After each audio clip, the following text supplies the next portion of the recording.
આકાશવાણી અમદાવાદ વડોદરા પ્રાદેશિક સમાચાર નિકિતા શાહ વાંચે છે. સૌપ્રથમ મુખ્ય સમાચાર. કેન્દ્રીય બજેટમાં રેલવે અંતર્ગત રાજ્યને 17,155 કરોડ રૂપિયાની વિક્રમી ફાળવણી કરવામાં આવી હોવાનું જણાવતા કેન્દ્રીય રેલમંત્રી અશ્વિની વૈષ્ણવ. કેન્સરના દર્દીઓ માટે પ્રધાનમંત્રી જન આરોગ્ય યોજના હેઠળ છેલ્લા 6 વર્ષોમાં 2 લાખથી વધુ દર્દીઓને રાજ્ય સરકાર દ્વારા નિઃશુલ્ક સારવાર આપવામાં આવી. સ્થાનિક સ્વરાજની ચૂંટણી માટે આજે ઉમેદવારી પત્રો પરત ખેંચવાનો છેલ્લો દિવસ. આજના દિવસ બાદ ચૂંટણીનું ચિત્ર સ્પષ્ટ થશે. રાજ્યના શ્રદ્ધાળુઓ પ્રયાગરાજમાં આસ્થાની ડૂબકી લગાવી શકે તે માટે મહાકુંભ માટે રાજકોટથી વધુ એક વોલ્વો બસ શરૂ. અને ગુજરાત રાજ્ય ફૂટબોલ એસોસિએશન દ્વારા Torrent power cup under twenty men's inter district football ટુર્નામેન્ટનો અંકલેશ્વર ખાતેથી આરંભ થયો છે. સમાચાર વિગતવાર. કેન્દ્રીય બજેટમાં રેલવે અંતર્ગત ગુજરાતને 17,155 કરોડ રૂપિયાની વિક્રમી ફાળવણી કરવામાં આવી છે. 2014 પહેલા ગુજરાતને રેલવે બજેટમાં મળતી ફાળવણી કરતા આ વખતે 29 ગણી વધુ ફાળવણી થઈ હોવાનું રેલવે મંત્રી અશ્વિની વૈષ્ણવે જણાવ્યું હતું. કેન્દ્રીય બજેટમાં ગુજરાતને ફળવાયેલા બજેટ અંગેની વર્ચ્યુઅલ પત્રકાર પરિષદને સંબોધતા રેલમંત્રી અશ્વિની વૈષ્ણવે આ અંગેની જાણકારી આપી હતી. વધુ માહિતી આપતા વર્ષ 2014થી અત્યાર સુધીમાં ગુજરાતમાં 2,739 કિલોમીટરના નવા ટ્રેકનું નિર્માણ થયું છે, જે ડેનમાર્કના સમગ્ર રેલવે નેટવર્ક કરતાં પણ વધુ છે. તેમજ ગુજરાતમાં વર્ષ 2014થી અત્યાર સુધીમાં 3,144 કિલોમીટર એટલે કે 97% વિદ્યુતીકરણ થયું છે. 6,303 કરોડના 87 અમૃત સ્ટેશનો વિકસાવવામાં આવી રહ્યા હોવાનું પણ તેમણે જણાવ્યું હતું. આ ઉપરાંત વર્ષ 2014થી અત્યાર સુધીમાં 1,049 રેલ ફ્લાયઓવર અને અંડરબ્રિજનું નિર્માણ થયું છે અને 97 લિફ્ટ, 50 એસ્કેલેટર અને 335 વાઇફાઈ સ્ટેશનો પર કામગીરી થઈ હોવાનું તેમણે જણાવ્યું છે. ગુજરાતમાં 15 અનોખા સ્ટોપેજ ધરાવતા 12 જિલ્લાઓને આવરી લેતા 4 વંદે ભારતનું સંચાલન પણ થઈ રહ્યું હોવાનો તેમણે ઉલ્લેખ કર્યો હતો. આ અંગે કેન્દ્રીય મંત્રી અશ્વિની વૈષ્ણવે વધુ માહિતી આપી હતી. गुजरात के लिए भी रिकॉर्ड एलोकेशन हुआ है 17,155. गुजरात में भी काम बहुत तेजी से चल रहा है.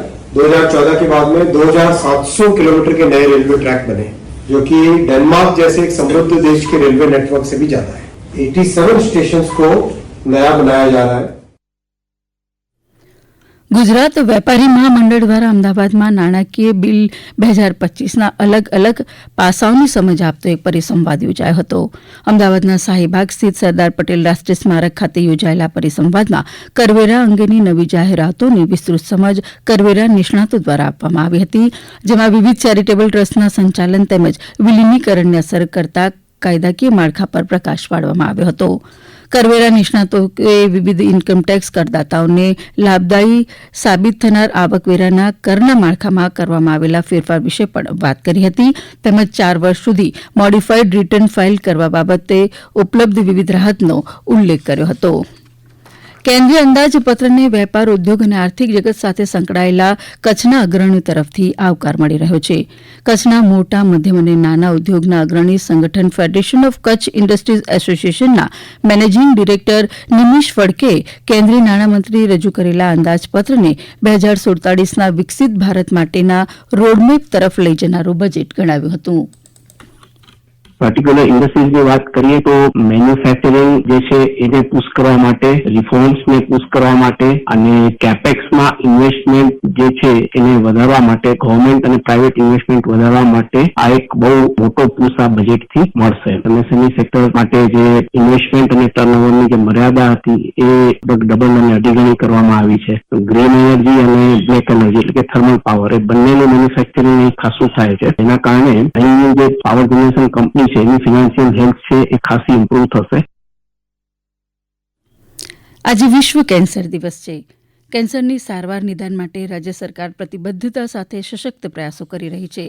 રાજ્ય સરકારે પ્રધાનમંત્રી જન આરોગ્ય યોજનાના પ્રભાવી અમલીકરણ અને ડે કેર કિમોથેરાપી કેન્દ્રોની સ્થાપના દ્વારા તમામ જિલ્લાઓમાં કિમોથેરાપી સારવાર ઉપલબ્ધ કરાવી છે. રાજ્યભરના 35 ડે કેર કિમોથેરાપી કેન્દ્રોમાં છેલ્લા 2 વર્ષમાં 68,190થી વધુ દર્દીઓને 1,90,030થી વધુ કિમો સેશન્સ અપાયા છે. ગત વર્ષે અમદાવાદની જીએસઆરઆઈમાં 25,950 દર્દીઓએ સારવાર મેળવી છે. છેલ્લા 6 વર્ષમાં રાજ્ય સરકારે કેન્સર સારવાર માટે 2,855 કરોડથી વધુની રકમ પૂર્વ મંજૂર કરી છે. આજે વિશ્વ કેન્સર દિવસ નિમિત્તે રાજ્યભરમાં કેન્સર જાગૃતતા તથા તપાસ માટે વિવિધ કાર્યક્રમો યોજાશે. અલંગ ખાતેની રેડક્રોસ હોસ્પિટલમાં આજે બ્રેસ્ટ કેન્સર માટે મેમોગ્રાફી તપાસ કેમ્પનું આયોજન કરાયું છે. આ ઉપરાંત કેન્સર જાગૃતિ વક્તવ્ય અને જનજાગૃતિ પ્રદર્શનનું પણ આયોજન કરાયું છે. આ સમાચાર આપ આકાશવાણીના અમદાવાદ વડોદરા કેન્દ્ર પરથી સાંભળી રહ્યા છો. આ સમાચાર આપ અમારી YouTube channel AIR news Gujarat પર પણ સાંભળી શકશો. વધુ સમાચાર માટે અમારી વેબસાઇટ newsonair.gov.in/ગુજરાતી અને અમારા એક્સ હેન્ડલ AIR_news_ABAD ને ફોલો કરશો. રાજ્યમાં 16મી ફેબ્રુઆરીના રોજ યોજાનાર સ્થાનિક સ્વરાજની ચૂંટણી માટે આજે ઉમેદવારી પત્રો પરત ખેંચવાની મુદત છે. રાજ્ય ચૂંટણી પંચ દ્વારા જાહેર કરાયેલા સ્થાનિક સ્વરાજની ચૂંટણીના કાર્યક્રમ બાદ ઉમેદવારી પત્રો ભરાયા હતા. જૂનાગઢ મહાનગરપાલિકા, 66 નગરપાલિકા અને 2 નગરપાલિકાની પેટા ચૂંટણી, જિલ્લા અને તાલુકા પંચાયતની ચૂંટણી સહિતની સ્થાનિક સ્વરાજની ચૂંટણી માટે ગઈકાલે ઉમેદવારી પત્રોની ચકાસણી કરવામાં આવી હતી. જેમાં નગરપાલિકાની ચૂંટણી માટે 6,600 કરતાં વધુ, જૂનાગઢ મહાનગરપાલિકા માટે 238, જિલ્લા પંચાયત તાલુકા પંચાયત માટે 379 અને અન્ય નગરપાલિકાઓની પેટા ચૂંટણી માટે 74 જેટલા ફોર્મ ભરાયા હતા. આ તમામમાંથી 1,049 જેટલા ફોર્મ રદ કરાયા હતા. હવે આજે ઉમેદવારી પત્રો પરત ખેંચવાનો છેલ્લો દિવસ હોય હવે આજે સ્થાનિક સ્વરાજની ચૂંટણીનું ચિત્ર સ્પષ્ટ થશે.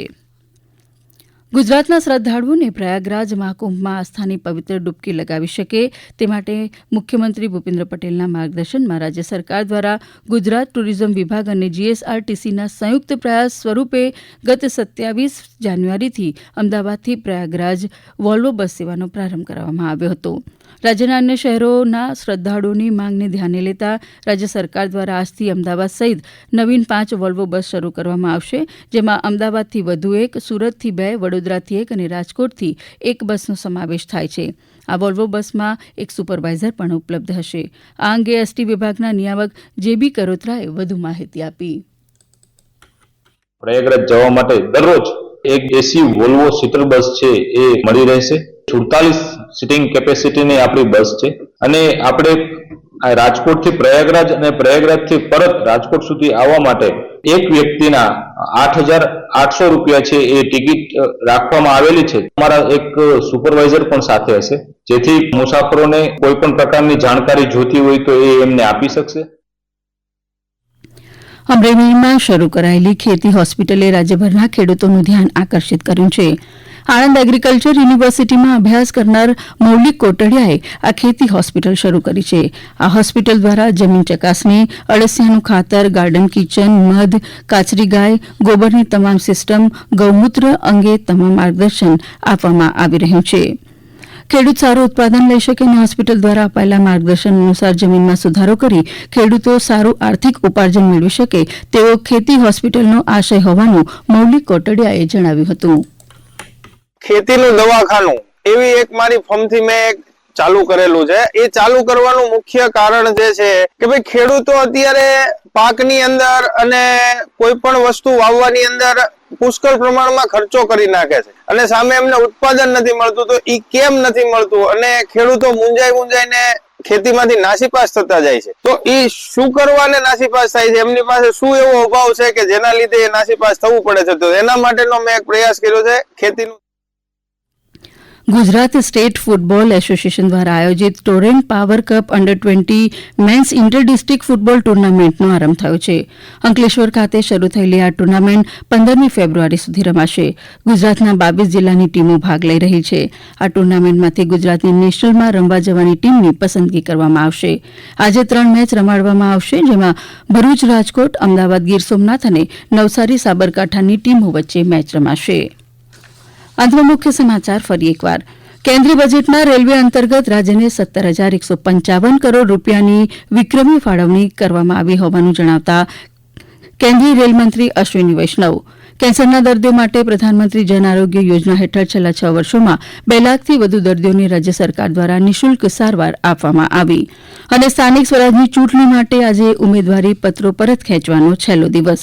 આ સાથે આકાશવાણીના અમદાવાદ વડોદરા કેન્દ્ર પરથી પ્રાદેશિક સમાચાર પૂરા થયા.